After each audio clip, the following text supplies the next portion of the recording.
പുതിയ തലമുറയ്ക്കൊന്നും അറിയത്തില്ലെന്നേ അടുപ്പിലെങ്ങനെയാണ് തീ കൂട്ടുന്നത്. അതൊക്കെ കാണുമ്പോൾ വലിയ അത്ഭുതം.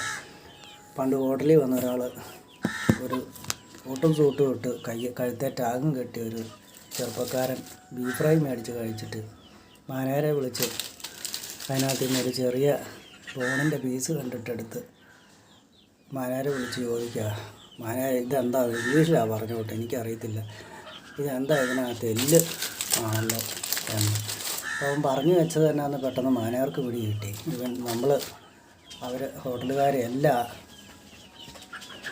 മറ്റുള്ളവർ കഴിച്ച എല്ല് അവിടെ ചേർത്ത് അവന് കൊടുത്തതെന്നാണ് ആ ചെറുപ്പക്കാരൻ പറഞ്ഞത്. എന്തായാലും മാനേര് നല്ലൊരു മറുപടി കൊടുത്തു. നമുക്ക് വേണമെങ്കിൽ തിന്നിട്ട് ഏറ്റുപോയാൽ മതിയല്ലേ, നീ മറ്റുള്ളവരെ കൂടെ ഉപദ്രവിക്കില്ലെന്നും പറഞ്ഞു അയാൾ ചമ്മി അടിച്ച ആ ചെറുപ്പക്കാരൻ ഏറ്റുപോയി എന്ന് പറഞ്ഞ പോലെ പുതിയ പിള്ളേർ സെറ്റിനൊന്നും അറിയില്ല അടുത്ത് തീ പിടിപ്പിക്കുന്ന എങ്ങനെയാണ്. അപ്പോൾ നമ്മളെല്ലാം സെറ്റാക്കി വെച്ചിട്ടുണ്ട്. നമ്മുടെ വീട്ടിലിപ്പോൾ ഏതാണ്ട് ഒരു 2 വർഷത്തേക്കുള്ള വിറക് ഇവിടെ ശേഖരിച്ച് വെച്ചിട്ടുണ്ട്. അപ്പോൾ അതെങ്ങനെയൊന്ന് കത്തിച്ച് തീർക്കണ്ടേ. അപ്പോൾ ഞങ്ങളിങ്ങനെ മീറ്റൊക്കെ കൊണ്ടുവരുമ്പോൾ, ചിക്കനൊക്കെ കൊണ്ടുവരുമ്പോൾ ഈ അടുപ്പത്ത് വെച്ചാണ് എല്ലാം വേവിക്കുന്നത്. അപ്പോൾ തീ ഇനി പിടിപ്പിച്ചാൽ മതി. അപ്പോൾ ഈ സംഗതി ഉണ്ടെങ്കിൽ നല്ലതാണ്, നമുക്ക് ഓണാക്കുക.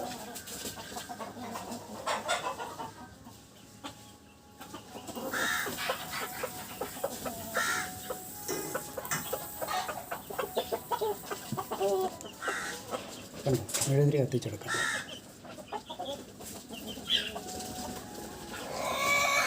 ഓഫ് ചെയ്ത് കൊടുത്താൽ മതി. നമ്മുടെ ആവശ്യം കഴിയുമ്പോൾ ഓഫ് ചെയ്താൽ മതി.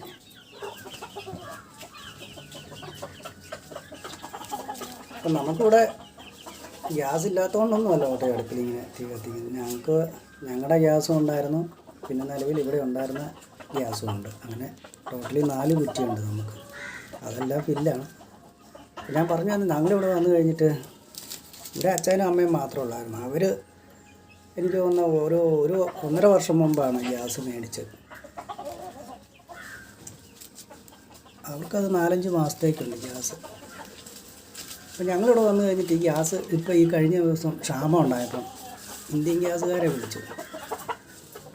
ഞാൻ വിളിച്ചു ചോദിച്ചപ്പോൾ അമ്മാർ പറയുക, അങ്ങ് കോട്ടയത്ത് ചെല്ലുന്നു, കറുകച്ചാൽ കിടക്കുന്നത് നമ്മൾ കോട്ടയത്ത് ചെന്ന് ഗ്യാസ് എടുക്കാൻ. അവിടെ ചെന്ന് ഓഫീസിൽ ചെന്ന് പറയണമെന്ന്.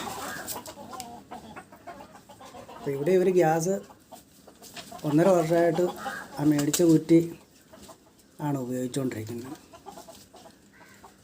നല്ല സർവീസല്ലേ, ഞാനത് വിശദമായിട്ട് പറയുന്നില്ല. അത് കഴിഞ്ഞ് അതേ ദിവസം തന്നെ ഈ കഴിഞ്ഞ മാസം നടന്ന സംഭവം, ഞാൻ ഇന്ത്യൻ ഗ്യാസുകാരെ വിളിച്ചു. അവർ പറഞ്ഞ നിമിഷം അന്നേരം ബുക്കിംഗ് ആയി. പിറ്റേ ദിവസം ഗ്യാസ് കൊണ്ട് വേണ്ട മുറ്റത്ത് വന്നു. അതാണ് നല്ല സർവീസ്. അവരെ വിളിച്ചു കഴിഞ്ഞപ്പോൾ അവർ ഇന്ന് വാ, നാളെ വാ, അവിടെ ചെല്ല്, ഇവിടെ ചെല്ല്, കിട്ടുമോ അറിയത്തില്ല, ഞങ്ങൾക്ക് അറിയത്തില്ല എന്നൊക്കെയാണ് പറയുന്നത്. ഓരോ സർവീസാണ്. ഇതുപോലെ ഇപ്പോൾ കറണ്ടിൻ്റെ കാര്യം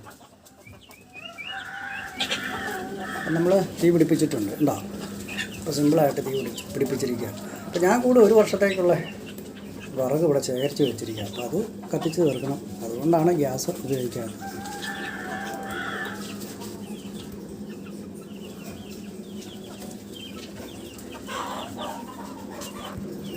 അപ്പോൾ ഇതാണ് നമ്മൾ മീറ്റൊക്കെ കറി വെക്കാൻ വേണ്ടി അടുപ്പത്ത് വെക്കുന്ന ചട്ടി. ഇത് വലിയ ചട്ടിയാണ്, ഉരുളി പോലെയുള്ളത്. അപ്പോൾ അതിലേക്ക് നമുക്ക് നമ്മൾ കൂട്ടി വെച്ചിരിക്കുന്ന ഐറ്റം എല്ലാം കൂടി ചേർക്കാം. കൂട്ടത്തിൽ ഈ അരിഞ്ഞു വെച്ചിരിക്കുന്ന ബാക്കി ഐറ്റംസ് കൂടെയുണ്ട്.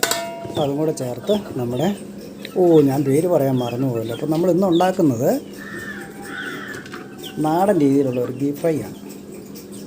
അപ്പോൾ അത് ആദ്യം നന്നായിട്ടൊന്ന് കറി വെച്ചെടുക്കണം. അതിന് ശേഷം ഗ്രേവി പറ്റിച്ച് ഫ്രൈ ആയിട്ടെടുക്കാം. അപ്പോൾ ഈ ഐറ്റത്തിലേക്ക് നമുക്ക് ഫ്രീസറിനകത്ത് ഇപ്പോൾ 1 മണിക്കൂറായിട്ട് വെച്ചിരിക്കുന്ന നമ്മുടെ ബീഫും കൂടി എടുത്തിട്ട് നന്നായിട്ടൊന്ന് മിക്സ് ചെയ്ത് എടുക്കാം. അപ്പോൾ ഇത് 1 മണിക്കൂർ മുമ്പ് നമ്മൾ മസാലയൊക്കെ പുരട്ടി വെച്ചിരുന്നതാണ്. ഹാഫ് ആയിട്ടുള്ള മസാല ഐറ്റംസും മുളകും ഒക്കെയാണ് ചേർത്തിരിക്കുന്നത്. അപ്പോൾ ഇനി ഇതിലോട്ട് ഫുള്ളായിട്ട് കവർ ചെയ്ത് വരാൻ വേണ്ടി നമുക്ക് ഈ ഐറ്റം കൂടെ. അപ്പോൾ ഇതിനകത്തോട്ട് ഞാൻ എരിവ് അധികം ചേർക്കുന്നില്ല, കാരണം പിള്ളേർക്ക് എരിവ് അധികം ഇഷ്ടമല്ല. അതുകൊണ്ട് ഞാൻ എരിവ് ചേർക്കുന്നില്ല. ഇതിപ്പോൾ 1.5 കിലോ ഉണ്ട്. വൈഫിന് കഴിക്കത്തുമില്ല. പിന്നെ പിള്ളേർ 2 പേരും ഞാനും കൂടി കഴിക്കണ്ട. ഞാനധികം കഴിക്കത്തില്ല, എനിക്ക് കഴിക്കാൻ പറ്റത്തില്ല. പിന്നെ ചെറിയ 1-2 പീസൊക്കെ മാത്രമേ കഴിക്കൂ. അപ്പോൾ ഇത് ഇങ്ങോട്ട് നന്നായിട്ടൊന്ന് ഒന്നും കൂടി മിക്സ് ചെയ്തെടുക്കാം. അപ്പോൾ ഇങ്ങനെയൊക്കെയാണ് നാട്ടുമ്പുറങ്ങളിലെ പാചകം. ഷാപ്പിലൊക്കെ ചെന്ന് കഴിഞ്ഞാൽ ഈ രീതിയിലാണ് പാചകം ചെയ്യുന്നത്. നമ്മുടെ സാധാരണ രീതിയിലുള്ള ഐറ്റംസും ഒക്കെ ചേർത്ത് നമ്മുടെ അടുപ്പിലിങ്ങനെ വെച്ച് പാചകം ചെയ്തെടുക്കുന്ന ആ കറികൾക്കാണ് അടിപൊളി ടേസ്റ്റ് ഉള്ളത്. അപ്പോൾ നമുക്കിത് നടച്ചു വെച്ചേക്കാം. അപ്പോൾ നമ്മുടെ ബീഫ് ഫ്രൈ റെഡിയാക്കാനുള്ള ആദ്യ പ്രവർത്തനങ്ങളാണ് ഇപ്പോൾ നടന്നത്. ഇപ്പോൾ തീയൊക്കെ കൊടുത്തിട്ടുണ്ട്. ഇപ്പോൾ തീ കത്തിക്കുന്നതൊക്കെ കൂട്ടുകാർക്ക് മനസ്സിലായെന്ന് തോന്നുന്നു. ഇനി അവിടെ വന്ന് അങ്ങോട്ട് വേകട്ടെ. അപ്പോൾ ആവശ്യത്തിന് വെള്ളം ഒഴിച്ച് കൊടുത്തിട്ടുണ്ട്. നമ്മളിങ്ങനെ അടുപ്പിൽ വെക്കുമ്പോൾ അറ്റപ്പറ്റ വെള്ളം വെക്കരുത്. ഇതിപ്പോൾ 1.5 കിലോയ്ക്ക് നമ്മളൊരു 1.5 ലിറ്റർ വെള്ളം ഒഴിച്ച് കൊടുത്തിട്ടുണ്ട്. ആദ്യമായിട്ട് നമ്മൾ ചേർക്കുന്ന ആ വെള്ളത്തിൽ തന്നെ അവസാനം വരെ വെന്ത് റെഡിയായി വരുമ്പോഴാണ് നല്ല ടേസ്റ്റ് ഉണ്ടാകുന്നത്. ഇടയ്ക്കിടയ്ക്ക് നമ്മൾ വെള്ളം ചേർത്ത് കൊടുക്കരുത്. അപ്പോൾ അതിൻ്റെ ആ രുചി കെട്ടുപോകും. അടുപ്പ് കേട്ട കാര്യമല്ല, രുചി കെട്ടുപോകും. അപ്പോൾ അങ്ങനെയൊക്കെ കുറേ ടെക്നിക്കുണ്ട് നാടൻ പാചകത്തിൽ.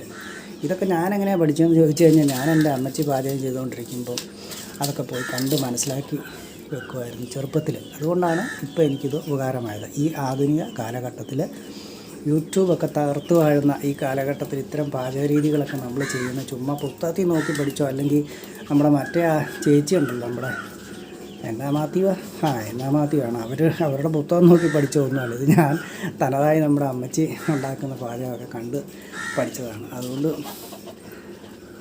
നമുക്കറിയാം ഒരുമാതിരിപ്പെട്ട ഡിഷുകളൊക്കെ എങ്ങനെ ഉണ്ടാക്കുന്നു, അതിൻ്റെ രീതികൾ എന്തൊക്കെയാണെന്നൊക്കെ വളരെ കൃത്യമായിട്ട് അറിയാം. അപ്പോൾ ആ രീതിയിലാണ് പാചകം ചെയ്തുകൊണ്ടിരിക്കുന്നത്. അപ്പോൾ ഇതാണ് നമ്മുടെ നാട്ടുമ്പുറത്തെ അടുക്കളയിൽ വെച്ചുള്ള നാടൻ രീതിയിലുള്ള ബീഫ് ഉണ്ടാക്കുന്ന വീഡിയോ ആണിത്. ഇത് കാണുമ്പോൾ വലിയ യോഗ്യത്തിമാർക്കൊക്കെ ചിലപ്പോൾ ഇത് മോശമായിട്ട് തോന്നിയേക്കാം. അവരൊക്കെ വീട്ടിൽ പോവുക, ഇല്ല ചാനലിട്ടിട്ട് ഇറങ്ങി പോവുക. എൻ്റെ ചാനലിനകത്ത് നിൽക്കണ്ട. നാടൻ രീതികളൊക്കെ ഇഷ്ടപ്പെടുന്നവർ നിന്നാൽ മതി.